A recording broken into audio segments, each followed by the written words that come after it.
Which item in this picture do you think negatively affects people's health more than anything else? Alcohol? Cigarettes? The donut? Hamburger? Sure, they're all pretty bad for you, but most people know that and at least try to limit their intake somewhat to these items, even a little bit. But it's the things we don't think about that can really cause damage. Things we use every day so regularly we don't even think about how its constant use could actually be killing us. The real culprit is the chair. We were given legs for a reason. Most third world cultures don't even have chairs, and they walk an average of 10 miles a day. We in the modern world, on the other hand, spend most of our entire waking days sitting down. People go right from bed to sitting on the toilet, after which they sit at the breakfast table, then they sit in a car as they drive to work and spend the entire day sitting at a desk, only getting up to sit in the toilet and in the cafeteria. Then they sit in a car to drive and sit at the local bar for happy hour. Then when they've had enough of that, they go drive home and spend the rest of the day sitting in a comfortable chair watching TV before they crawl to bed to recover from all the physical exertion that day. And when people go out, they sit at a restaurant or a movie theater. Sitting all day is far worse for you than you might think. A 2010 American Cancer Society study following over 123,000 people from 1993 to 2016 found these alarming results. People who were inactive and sat for over 6 hours a day were 94% more likely to die during the time period studied than those who were physically active and sat less than 3 hours a day.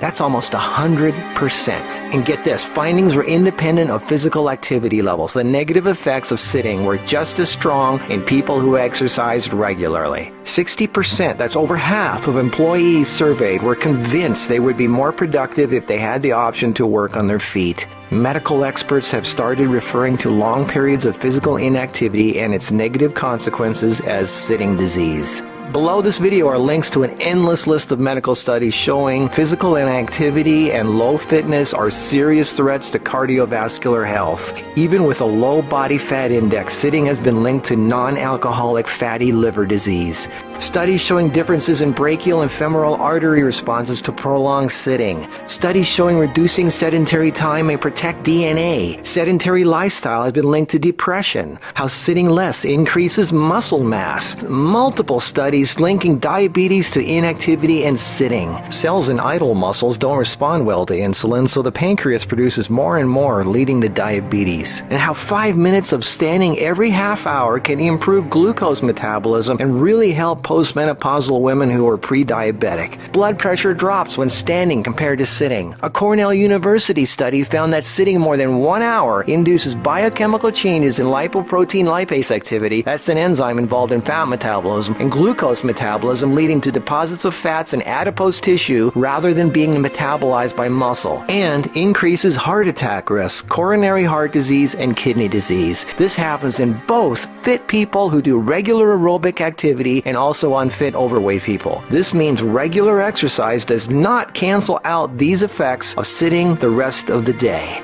Sitting a lot is asking for trouble, no matter who you are. Another study at the University of South Carolina found that men who reported more than 23 hours a week of sedentary activity had a 64% greater risk of dying from heart disease than those who reported less than 11 hours a week. And many of these men routinely exercised. Cholesterol, blood sugar, triglycerides, diabetes, heart disease, and a number of health problems all became apparent. Studies have linked sitting to a greater risk for colon, breast, and endometrial cancers. Sitting for long periods of time can cause blood clots to form, which can travel to the brain, causing a stroke. Speaking of blood clots, lungs are twice as likely to develop pulmonary embolisms. Lack of physical activity leads to hypertension, high blood pressure, sleep apnea, snoring, compression of spinal discs, herniated lumbar discs. The Washington Post reported sitting a lot also causes leg disorders, varicose veins, swollen ankles, deep vein thrombosis, muscle degeneration, hip pain, and worst of all, a limp, sagging rear end because the glute muscles not only don't get used, circulation is cut off from the weight of the whole body pushing down on it. Medical News Today announced that our chairs are slowly but surely killing us.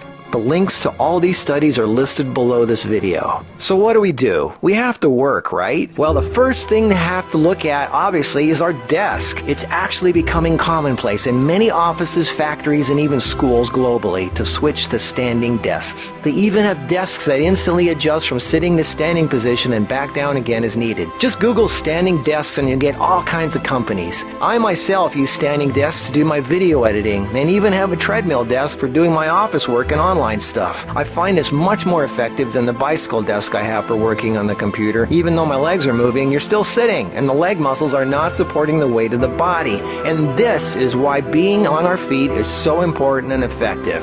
The act of standing requires all kinds of muscles to keep us from falling over. Muscles all over our body are constantly adjusting, tightening, and loosening to keep us balanced, from our feet to our legs to our torso, arms, and neck. That's thousands of muscles, big ones, little ones, constantly working to keep us from falling over. And all this work requires energy, which of course comes from our food, and fat, which doesn't get used if we sit around all day. So do as much as what you normally do standing up if you can. And if you can't, stand up every half hour for 5 minutes. Even if you don't do much, just stand up. And if you really want to get things moving, do some squats. And I don't mean 3 or 5, I mean 20 or 30. Take the stairs instead of the elevator. Throw out the TV and do more yard work. Clean up the house more. Do more repairs. Go to the park. Walk down the street or just stand around. Anything. You are not designed to sit. You are designed to be upright. Half your body is legs. They are there for a reason.